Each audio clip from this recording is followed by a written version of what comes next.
Buenas noches. En este último programa que vamos a realizar en esta temporada del Cine SS, voy a rendir un homenaje a un director, Mike Nichols, al que le he dedicado muy poco tiempo. De hecho, cuando murió en 2014, pensé, digo, qué poco tiempo le dedico en clase a este hombre tan eficaz y que es tan respetado por sus compañeros y que además tiene un par de películas sensacionales, impresionantes, que son la que vamos a ver esta noche, Quién teme a Virginia Woolf y El graduado.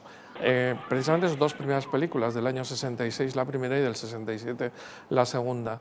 Y la verdad es que es difícil hablar de Mike Nichols porque está entre el mundo de los clásicos, que siempre trabajamos muchísimo, y el mundo del nuevo Hollywood que comenzó en los años 70, no solamente con los italoamericanos, con Scorsese y tal, sino con Spielberg y Lucas y todos los demás, que a veces está ahí en medio y además está unido a esos años en los que triunfa lo que se llamó la generación de la televisión, pero no pertenece a la generación de la televisión porque él comenzó con el teatro. La generación de la televisión es un grupo de directores como Mulligan, John Frankenheimer, Sidney Lumet, Penn, Arthur Penn y una serie de directores, Robert Altman mismo, que empezaron a rodar a finales de los 50, principios de los 60 y que la mayoría de ellos venían del mundo de la televisión.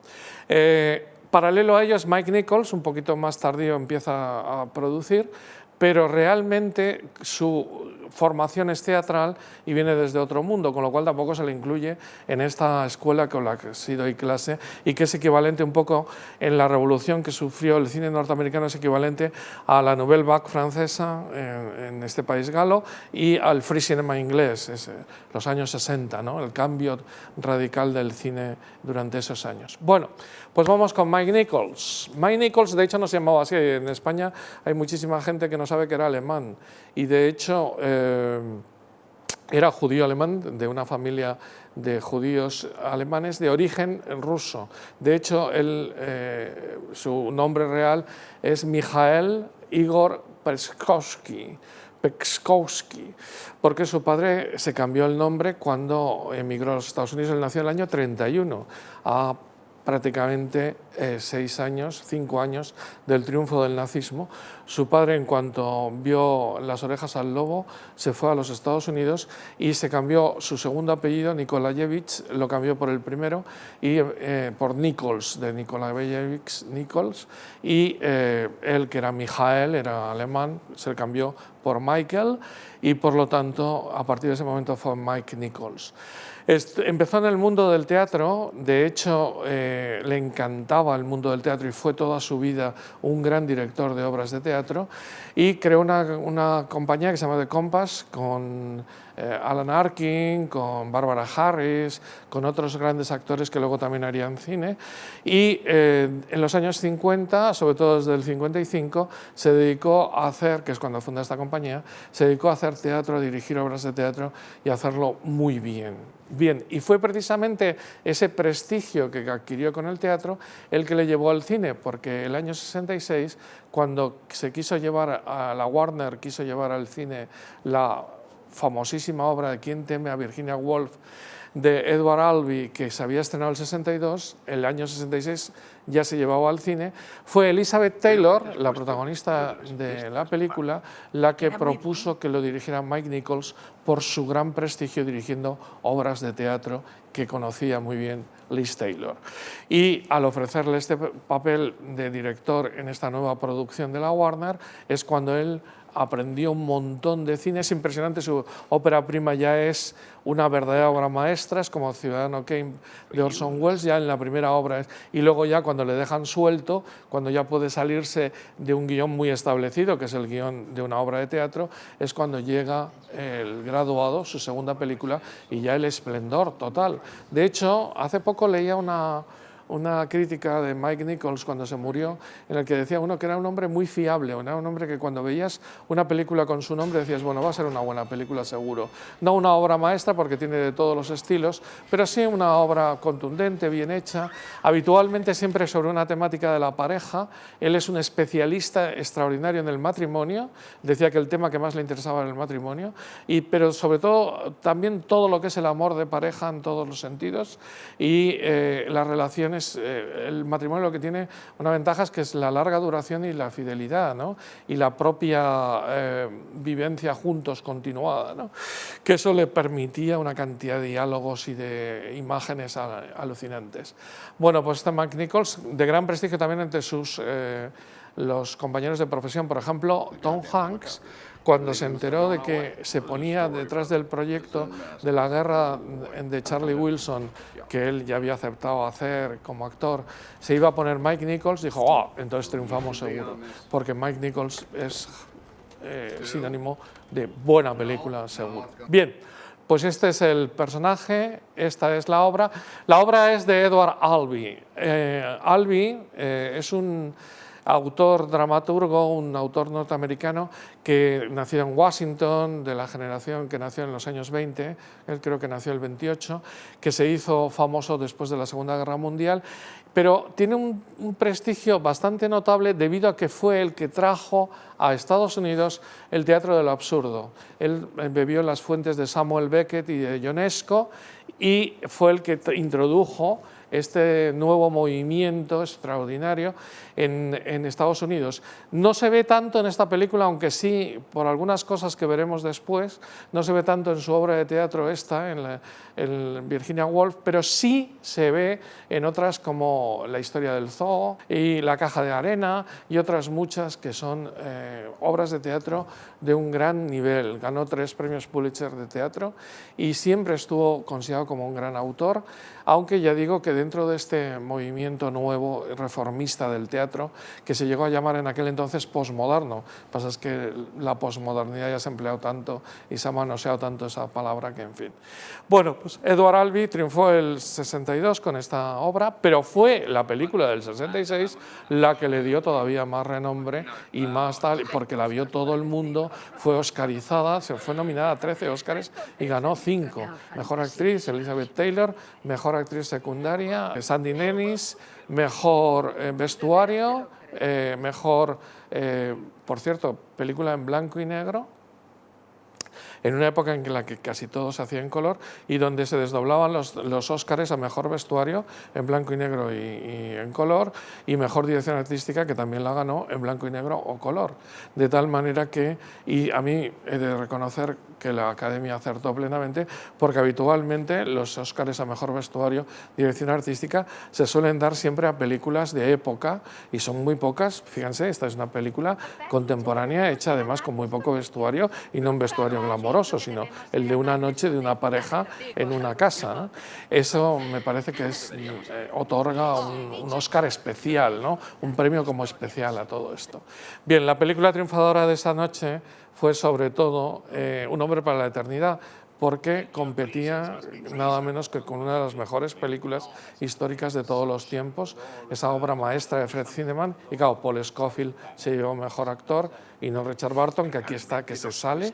Yo creo que es una de las mejores actuaciones nunca hechas por Richard Burton, y lo mismo ocurrió pues con otros como mejor película o mejor director. Sí ganaría el año siguiente Mike Nichols el premio al mejor director por El graduado, que por cierto cuando recibe, la ceremonia yo no la pude ver porque era muy pequeño, pero he visto fotos de él recogiendo los Oscar, tiene una cara de crío todavía impresionante, ¿eh? La verdad es que triunfó muy joven Mike Nichols. Bueno, pues esta obra de teatro fue, junto con la película, tan importante que se habló de la primera obra también postmoderna, del teatro de la crueldad, de la importancia del lenguaje. Es una película que, por cierto, tiene un lenguaje tan duro que nunca se había hecho así en una película y menos en una obra de teatro, que es lo que hace que no sea una película para gente joven, o sea, para niños, porque es una película que tiene un lenguaje durísimo. Aquí en España se suavizó un tanto, pero es un lenguaje de una brutalidad tremenda y entre una pareja además, con lo cual llega a ser emblemático, digamos, y sorprendente. Bueno, la película tiene varias cosas importantísimas. Una de ellas es que el guión es nada menos que de Ernest Lehman, que es uno de los guionistas más importantes que ha habido en la historia de Hollywood. Es más, en los títulos de crédito verán que antes de salir él solito como guionista, tiene incluso un letrero anterior que es a Ernest Lehman Production, como si fuera el productor total de la película, ¿no? Porque Ernest Lehman fue uno de los guionistas más increíbles de Hollywood. De hecho, es no solo el guionista de comedias como Sabrina, la primera, la de Audrey Hepburn y Humphrey Bogart, sino de películas tan importantes de Hitchcock como Northwest, que se llamó aquí, Con la muerte en los talones, o películas, fue especialista en hacer guiones de musical, West Side Story, Sonrisas y lágrimas, Hello Dolly, son guiones de Lehman. Y terminó incluso haciendo, Hitchcock le pidió hacer el último guión de su producción, que es Family Plot, y él es el creador, junto con Hitchcock, de ese último guiño que hace el espectador, el gran campeón del suspense, el gran director británico y también el gran guionista. Curiosamente no consiguió nunca un Oscar a la mejor guión, aunque fue nominado cientos de veces, y fue el primer guionista al que le dieron un Oscar a toda una vida, el 2001, cosa que no se suele hacer, no suelen darle a guionistas y menos de este calibre de Óscares honoríficos al final a Lehman. Bueno, pues este es el guionista que fue muy fiel a la obra de teatro, solamente cambió algunas localizaciones, por ejemplo la localización del bar o la localización del coche, para darle, de acuerdo con Mike Nichols, un ambiente un poquito más menos claustrofóbico, aunque la película es claustrofóbica por esencia. Algunas salidas, tanto el inicio como el final de la película, sobre todo el inicio, la salida, digamos, afuera, y alguna otra salida que hay fuera de los cuatro protagonistas. Bueno, entonces voy con el argumento.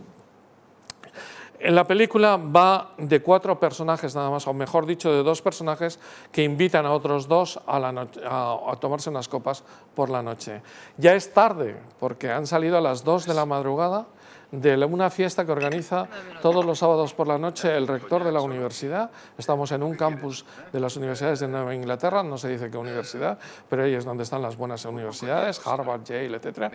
Él es profesor de historia y está un poco traumatizado porque no ha llegado a director del departamento, pese a que se ha casado con la hija del rector, que es ella, Elizabeth Taylor, una mujer también traumatizada, bastante alcohólica. Se pasan toda la película bebiendo, toda la obra de teatro.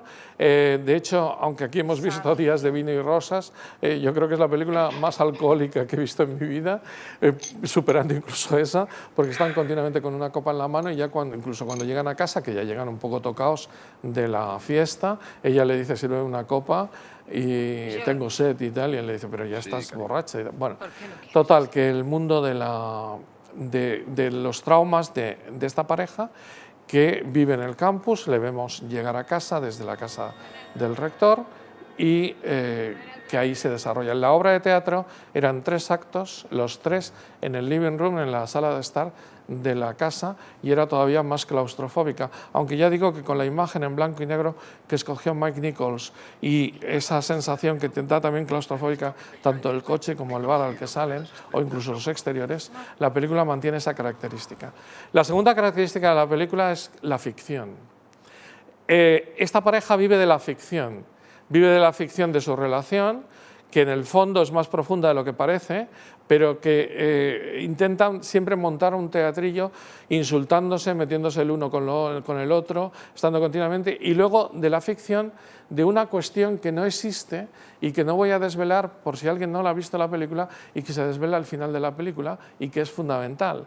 Esa ficción es lo que teóricamente les une, pero en realidad no es así. De tal manera que viven de una ficción perenne que además tienen que demostrarla delante de otros. Por eso invitan a estos 2, por eso lo invita a ella, pero él tampoco se deja llevar por ello. Y después de esa velada tan larga, han invitado a tomar una copa a un matrimonio joven, digamos que está en el inicio de su matrimonio, que el otro es el matrimonio amargado, digamos, entre comillas, y este es el matrimonio recién formado, es un poco, digamos, un poco simplista, pero tiene algo que ver con eso. Aparte que la relación durísima entre ellos le salpica también a la joven pareja. Bien, y esos 4 actores están durante toda la película. Aquí se añade un barman y tal, pero vamos, la obra de teatro son 4 actores en una casa durante 3 actos y en la película es prácticamente igual. Bien, la tercera cuestión, el poder de la ficción es muy importante, pero también es muy importante el poder del lenguaje. Por eso decía que el lenguaje es extraordinariamente fuerte, pero es extraordinariamente eficaz.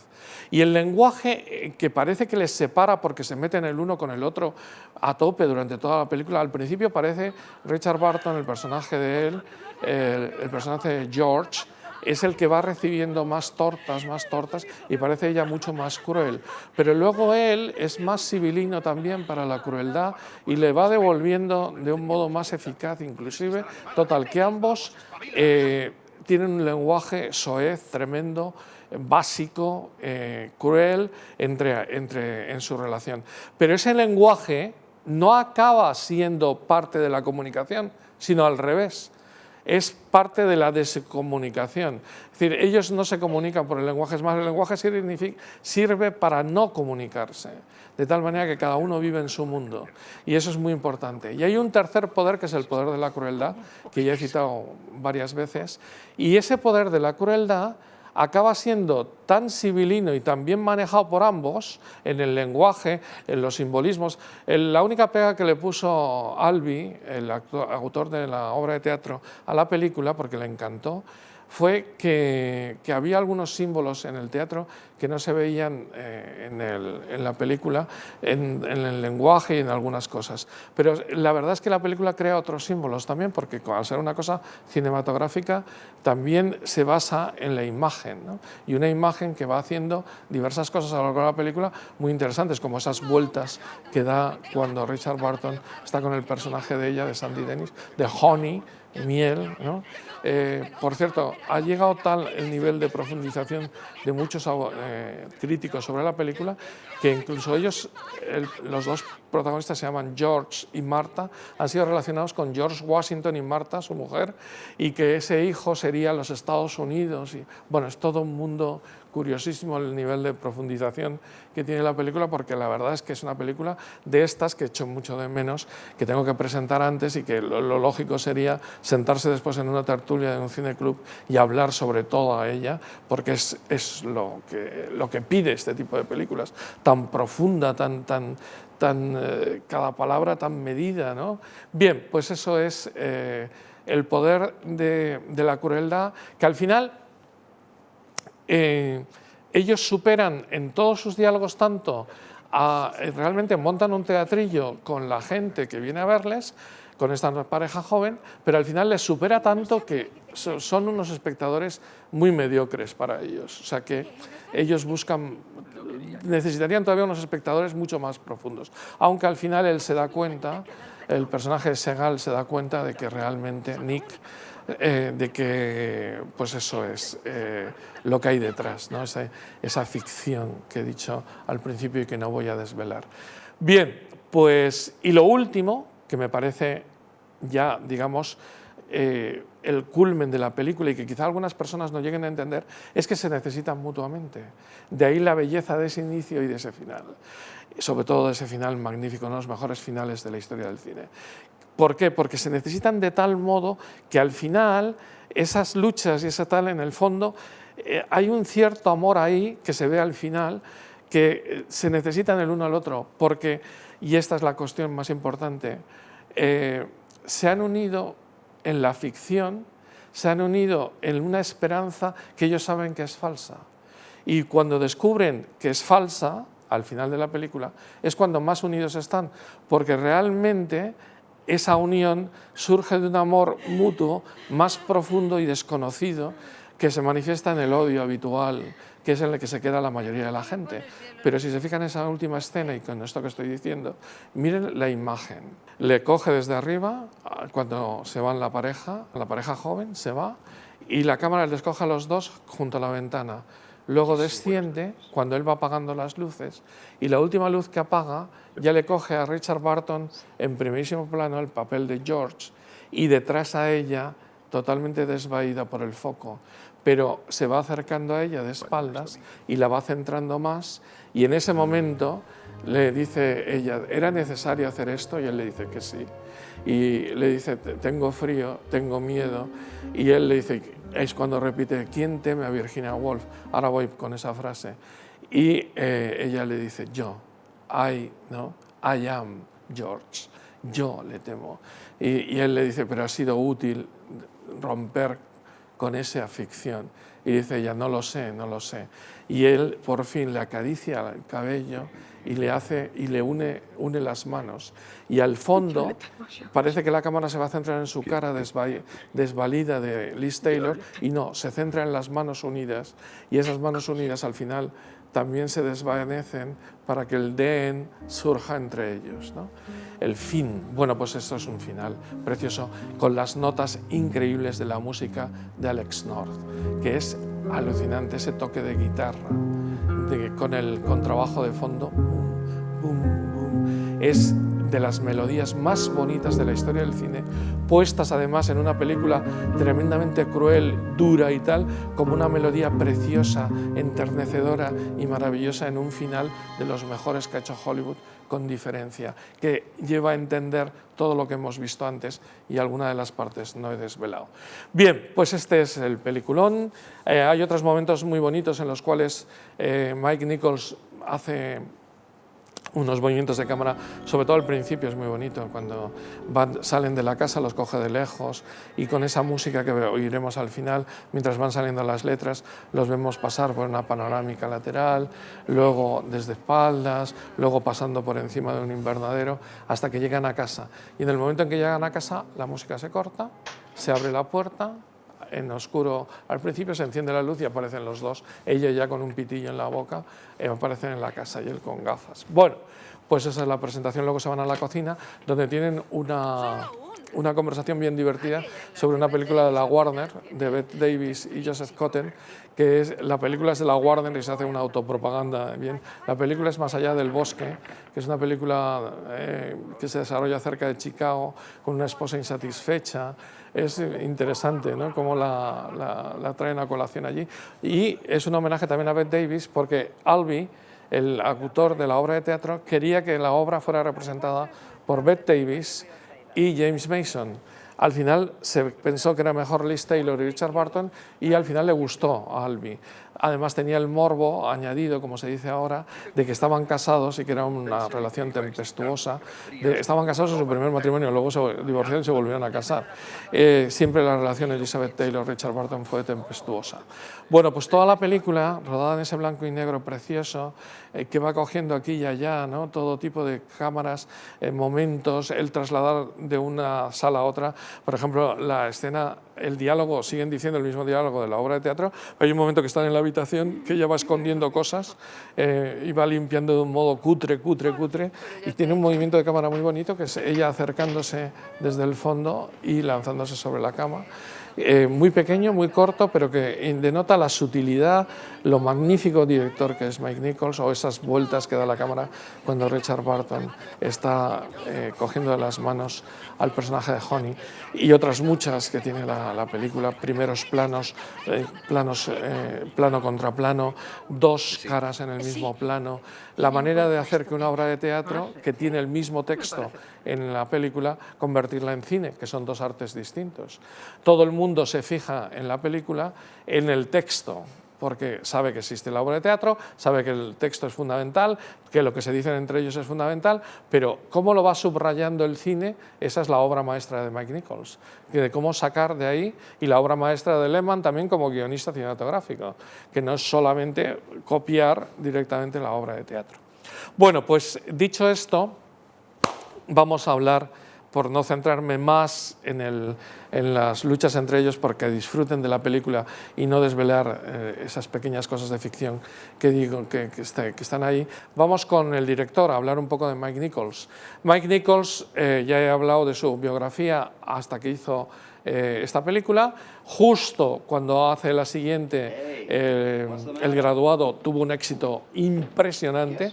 Además, es una obra muy personal. Él escogió a Dustin Hoffman, que solo había hecho una peliculita y además como actor secundario, porque le ofrecieron, sobre todo a Robert Redford, que en ese momento era el actor de moda, para hacer este personaje de un estudiante que se enamora de su profesora, de Anne Bradford, y él cogió a Dustin Hoffman porque le pareció que tenía esa indecisión, vulnerabilidad, etcétera, que tiene el personaje, y efectivamente lo bordó con esto. Cogió nada menos que a Simon y Garfunkel, en ese momento unos de los grandes autores de canciones y que en ese momento eran prácticamente famosísimos, y les hizo hacer una banda sonora en la que una canción entera hecha para la película, que es Mrs. Robinson, que se hizo famosísimo, y luego Simon y Garfunkel la cantaron cantidad de veces. Esa Mrs. Robinson va perfectamente unida a la película y consigue esa maravilla que es el de esto. Bien, a partir de ese momento Mike Nichols se mete en una serie de películas que no fueron demasiado famosas. La primera sí que lo es, Conocimiento carnal, que hizo famoso a Jack Nicholson y a Anne Margaret en una pareja. Esa tuvo un cierto éxito desde el año 71, pero las que vinieron a continuación, que son El Día del Delfín del 73 y Fortune, el 75, que aquí se tradujo como dos pillos y una herencia, una cosa así. El Día del Delfín me gusta porque es una película que emplea la sabiduría de los delfines, la inteligencia que tienen los delfines, como para realizar un atentado, utilizarlos para hacer un atentado. Es una película complicada pero bien trabada. En cambio, Fortune, que puso en el mapa del mundo cinematográfico a Stockard Channing, unos cuantos años antes de que hiciera Grease, Stockard Channing ganó el Globo a la mejor actriz secundaria y empezó a ser una actriz muy conocida gracias a esta película. No tuvo éxito de crítica y de público, pero sin embargo sí que tiene una sabiduría también de la construcción de los personajes. Ahí Nicholson está también soberbio, y Warren Beatty, etc. Bien, dejó de hacer cine durante una serie de años, que era lo que hacía, que se iba al teatro y triunfaba en el mundo del teatro. De hecho, es la única persona que tiene, no la única persona, hay varias, pero es uno de los pocos que tiene los 4 grandes premios que puede otorgar el mundo del espectáculo. Tiene un Oscar, tiene el Tony, tiene el Emmy y tiene el Grammy, ¿no? Hay poca gente que tenga los 4. Bueno, pues Mike Nichols a partir de entonces se dedica a hacer teatro y vuelve con una película que se llama Silkwood, que el año 83, con un guión de Nora Ephron, la famosa que luego sería directora de comedias. Nora Ephron es una señora a la que hemos dedicado aquí también algún programa y es una señora de primer nivel, con Meryl Streep haciendo uno de esos papeles que le oscarizaron de Karen Silkwood, que era una empleada de una fábrica que acabó descubriendo un mundo y murió en extrañas circunstancias, un mundo de cómo se intentaba digamos, manejar la energía atómica para malos fines, etcétera, etcétera. Bien, el 86 se acabó El Pastel, que fue una película que tuvo bastante éxito, y el 88 sí que tuvo un éxito ya notable con Armas de mujer. Este triángulo amoroso entre Harrison Ford, Sigourney Weaver y su secretaria Melanie Griffith abrió todo un mundo maravilloso de una serie que protagonizó Sandra Bullock sobre estas relaciones tripartitas, ¿no? Estos tríos amorosos que él domina como nadie. Mike Nichols, la película fue famosísima, además se hizo famosa por esa canción que suena durante el viaje del ferry a Staten Island, que fue Oscar además, bueno, etcétera, que se hizo más que famoso con esto. Bien, y luego el 91 comienza con una serie de películas que a mí me gustan, como A propósito de Henry, otra como Lobo, Una jaula de grillos, que me gusta menos, o Primary Colors, que sí me gusta muchísimo, y sobre el mundo político con John Travolta, recordarán Emma Thompson, etcétera, un candidato a la presidencia. Y va haciendo películas, y luego volvió con una que es Closer, que es fantástica, en el año 2004 y el 2007 con La guerra de Charlie Wilson. Mientras tanto, en televisión triunfó con Ángeles de América, que fue una película que estuvo Al Pacino, Emma Thompson, en fin, Meryl Streep, que se hizo muy famosa, es una miniserie de 6 capítulos que ganó el Emmy, y también con Wit ganó el Emmy, un telefilm. Y mientras tanto seguía haciendo teatro, o sea, Muerte de un viajante, que es del 2012, fue famosísimo su producción. Por cierto, en España la obra de Albi se estrenó el año 66, pero hay una versión del año 99 de Adolfo Marsillac, nada menos, y Nuria Espert haciendo los papeles de Adolfo Marsillac como director de escena y al mismo tiempo haciendo el papel de George, y el papel de Marta, Nuria Espert, que se comenzó en Alicante, en el Teatro de Alicante en el 99, y que creo que se puede conseguir por internet. Bien, pues este es el gran Mike Nichols, que llegó a ser un autor de primerísimo nombre, de primerísimo nivel, que todo el mundo respetó. Y como he hablado muchísimo de Liz Taylor, voy a centrarme, para terminar, en Richard Burton. Richard Burton es un escocés del año 65, nacido el 65, escocés no, perdón, galés. Es el galés más importante que existe en el mundo del cine. Murió joven, murió con 58 años el año 84 en Suiza, aunque como tenía un aspecto así más mayor, aquí en esta película tenía 41 años, siempre ha parecido un poco más mayor. Le han metido siempre en películas que no le iban demasiado, como hacer de Alejandro Magno en Alejandro el Grande, o como hacer de Marco Antonio en Cleopatra, o como hacer de Beckett. Por ejemplo, en Beckett está cambiado, aunque le nominaron como mejor actor, tiene un montón de nominaciones, pero nunca lo consiguió. Está como cambiado, porque si Peter O'Toole hubiese hecho Beckett y Richard Burton hubiese hecho del Rey Enrique, creo que le irían mejor los papeles. Pero en general tiene sus mejores actuaciones en El mundo de la guerra, por ejemplo. A mí me encanta en El desafío de las águilas, o en Las ratas del desierto, o en Amarga victoria, y en dramas como este, que es una maravilla, o digamos en películas históricas más dramáticas como Ana de los mil días, y sobre todo a mí me gusta mucho en La noche de la iguana, esa obra de Huston tan buena, con Ava Gardner, con Deborah Kerr y con una Sue Lyon que empezaba, ese sacerdote anglicano que tiene un problema espiritual y que se va a México y empieza a relacionarse. Esos papeles sí que le van, y ahí sí que está fenomenal. Por eso la película que hizo con Vittorio De Sica es mucho mejor, que se llama El viaje, Il viaggio, y en general cuando tiene esa oportunidad de lucirse. La verdad es que al final de sus días hizo una serie sobre Wagner, que está francamente bien, y murió haciendo en el año 1984. Bueno, no murió durante la película, murió justo cuando se estrenó, que se hizo precisamente en el año 84 sobre la célebre novela 1984. Bueno, pues ese es Richard Burton, por decir los otros dos. George Segal, lo habrán visto algunas veces, pero no triunfó tanto. Y Sandy Dennis, me encanta en el papel de Maud, en una película de Robert Altman, que tiene un nombre curiosísimo, que es algo así como Vuelve a la tienda de baratijas, Jimmy Dean, ¿no? Que es una película rarísima. Hizo varias películas rarísimas Sandy Dennis, pero había aparecido justo unos cuantos años antes en La gata sobre el tejado del zinc, o mejor dicho, en Esplendor en la hierba.